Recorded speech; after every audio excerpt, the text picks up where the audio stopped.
অনিমার রান্নাঘরে আজকে recipe mutton biryani. প্রথমে মাটনটা ভালো করে কষে রান্না করে রেখে দিয়েছি, তারপরে ভাত করে নিলাম। বিরিয়ানির চালটা একটু শক্ত শক্ত রাখতে হয়। তারপরে পেঁয়াজের বেরেস্তা করে রেখে দিয়েছি।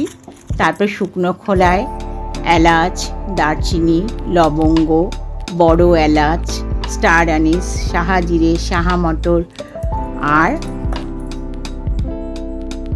অল্প গোলমরিচ, এগুলো শুকনো খোলায় ভেজে গ্রাইন্ডারে গুঁড়ো করে রেখে দিয়েছি।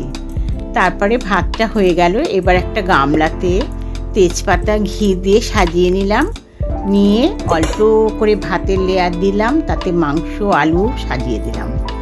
আবার ওরকম ভাতের লেয়ার, তারপরে মাংস আলু করে 3-4টে লেয়ার পড়ে গেল। এবার ওপর থেকে গোলাপ জল, কেওড়া জল, মিঠা আতর দিলাম, দিয়ে তারপরে বেরেস্তা ছড়িয়ে দিলাম। তারপরে ওপর থেকে ঘি, বিরিয়ানি মশলা দিয়ে লাস্টে একটা বাটিতে 1 চামচ নুন, অল্প জল গুলে পুরো বিরিয়ানিটার ওপরে ছড়িয়ে দিলাম। সমস্ত মশলা দেওয়া হয়ে গেছে, চাপা দিয়ে দমে বসিয়ে দিলাম। এইভাবেই তৈরি হয়ে গেল মাটন বিরিয়ানি।